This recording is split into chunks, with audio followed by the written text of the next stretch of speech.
नमस्कार दोस्तों। बहुत से लोग पूछते हैं कि पोर्टफोलियो रिव्यू करवाने का क्या तरीका है कि आप लोगों के साथ मतलब कुछ लोग तो ये भी बोलते हैं कि सर आप भेदभाव करते हो। तो अगर आपके मन में कुछ ऐसा विचार है तो उसको दूर कर दीजिए। क्योंकि मैं आपको तरीका भी हमेशा बताता हूँ और फिर तरीके के साथ आपको भी पता है यार, चैनल पे आप जब चैनल की वीडियो खोलेंगे तो आप देख सकते हैं कितने कमेंट होते हैं।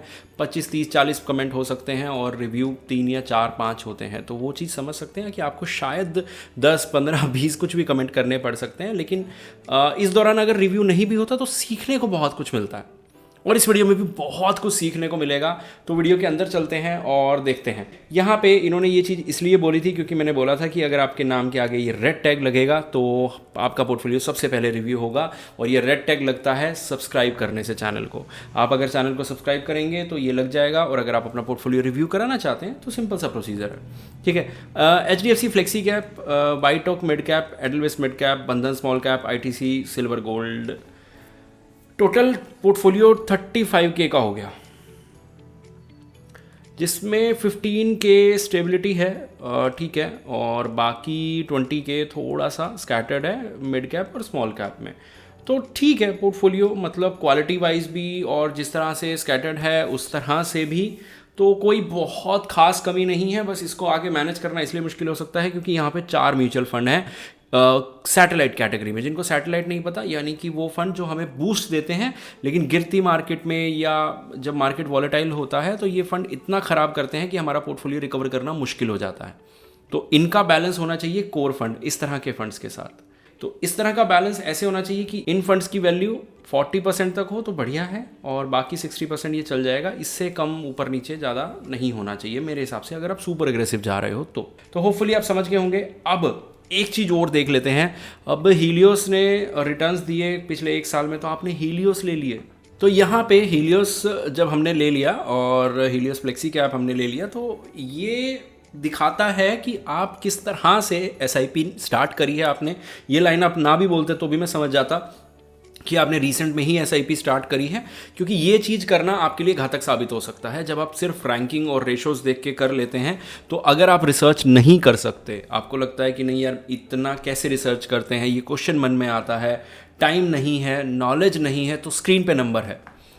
अभी काफ़ी लोगों ने हमारे साथ स्टार्ट किया है, ठीक है। हम जल्द ही कुछ ऐसे प्लान्स लेके आ रहे हैं क्योंकि जैसे ही वॉर रुकेगा न्यूज़ काफ़ी ज़्यादा आ जाएंगी और चीज़ें स्टेबल होना शुरू होंगी। तो उस टाइम पे आपका पोर्टफोलियो कैसा है आपके अगले आने वाले 4-5 साल डिसाइड कर देगा, ठीक है। होपफुली आप समझेंगे और जिसको भी लगता है कि हम आपकी बेटर हेल्प कर सकते हैं, रिव्यू के लिए नहीं, ये नंबर जो आपको मैंने दिया है मैनेजमेंट के लिए है, ठीक है। पहले मैनेजमेंट समझ लेना क्या होती है, अपना पोर्टफोलियो ड्रॉप मत करना, सिर्फ SIP अमाउंट ड्रॉप करना कि 5,000 की करनी है, 10 की करनी है, 15 की करनी है आपको हमारे साथ।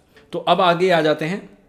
ये प्रॉब्लम मैंने और भी जगह देखी है कि जब हमारा SIP अमाउंट इतना कम होता है और पोर्टफोलियो 8 म्यूचुअल फंड, अगर हमारे किसी क्लाइंट के पोर्टफोलियो में 40-50 लाख रुपए से ज़्यादा है तो जाके ये पोर्टफोलियो इतना स्कैटर्ड हो सकता है। लेकिन उसमें भी कोशिश की जाती है कि कम ही रहे।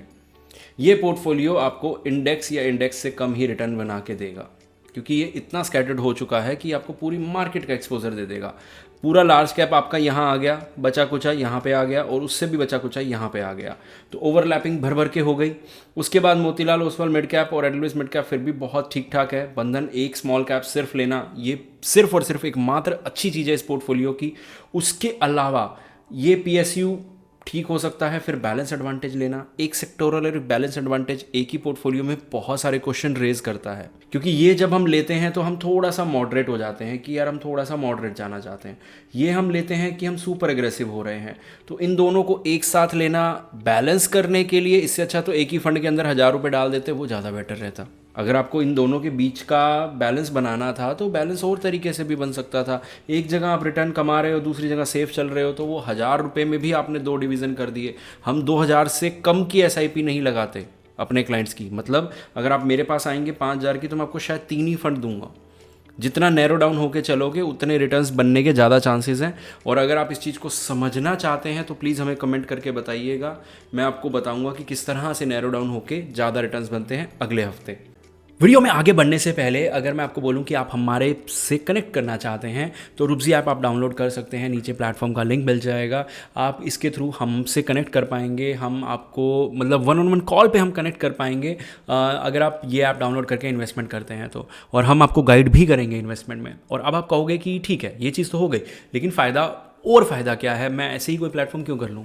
तो ऐसी वाली बात नहीं है यहाँ पे, जनरली बता रहा हूँ। पहला रीज़न जो मैं हमेशा से बोलता हूँ कि रुबजी जो रिस्क रिवॉर्ड का रेशो होता है ना, जो बताता है, एक म्यूचुअल फंड लैब जो इनके अंदर है वो नहीं मिलती मोस्टली जगह पे। हम दो चीज़ें अलग अलग यूज़ करते हैं। एक सबसे पहली क्या करते हैं, हम एक कोई भी ऐप होती है जिसको हम उठाते हैं और फिर हम रिसर्च वर्क के लिए दूसरी ऐप या दूसरा वेबसाइट को यूज़ करते हैं। जब एक ही जगह काम हो सकता है तो दिक्कत कहाँ है? म्यूचुअल फंड लैब के अंदर जाके आपको ओवरलैपिंग और रिस्क रिवॉर्ड रेशोज़, निफ्टी 50 से कंपैरिजन में आपका पोर्टफोलियो कहाँ स्टैंड करता है, एलोकेशंस पता लग जाएंगी, तो पूरा एक पोर्टफोलियो रिव्यू आपके सामने आ जाएगा, जो कि बाकी प्लेटफॉर्म पे इतना ख़राब होता है कि नंबर्स भी गलत होते हैं, ये आप भी मानते होंगे। तो अगर आप मेरी बात से सहमत हैं तो नीचे लिंक है। अब वीडियो में वापस चलते हैं। अब जाने से पहले एक परफेक्ट सा पोर्टफोलियो देख लेते हैं। परफेक्ट सा मैं क्यों बोल रहा हूँ इसको, इसमें ये दो फंड हैं, थोड़ा सा मुझे लगा, लेकिन इसका इन्होंने कॉम्बिनेशन बना रखा है, ये बहुत अच्छी बात है। 50% एग्रेसिव यहाँ पे हो गया, सैटेलाइट कोर में आ गया, और 50% सैटेलाइट में आ गया, मिड कैप और स्मॉल कैप।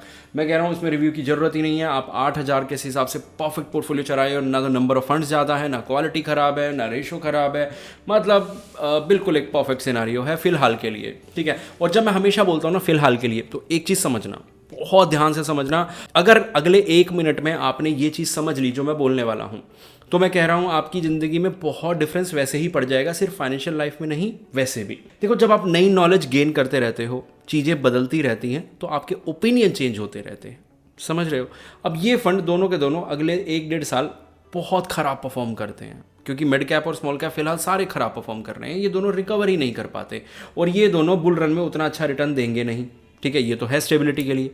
तो ये पोर्टफोलियो जितना आज अच्छा है उतना उस टाइम पे ख़राब हो सकता है, लेकिन ये मैं सिर्फ एग्जांपल के लिए बता रहा हूँ। हम फ्यूचर का सोच के आज प्रेजेंट में फ़ंड चेंज नहीं करते कि फ्यूचर में क्या होगा, वो इफ एंड बट बहुत ज़्यादा हो जाते हैं। तो इसलिए कोई भी नई नॉलेज इसके अंदर ऐड होगी तो ओपिनियन चेंज हो जाते हैं 6 मंथ में, 12 मंथ्स में, 18 मंथ्स में, 24 मंथ्स में, डिपेंड करता है मार्केट की सिचुएशन पे, फंड्स की क्वालिटी पे। तो इस चीज़ को समझिएगा, और अभी के लिए परफेक्ट है। मुझे लगता है आपका 2026 और शायद 27 भी बिना रिव्यू के भी निकल सकता है। रिव्यू भी नहीं करने की ज़रूरत पड़ेगी, बहुत बड़ी बात बोल रहा हूँ, जबकि मैं बोलता हूँ कि 6 महीने में एक बार रिव्यू तो कर लेना चाहिए। लेकिन अगर आप 6 महीने में भी करते हैं तो मेरे हिसाब से अगले 6 महीने तक ज़रूरत नहीं है आपको। होपफुली आप समझ गए होंगे। मिलते हैं अगली वीडियो में।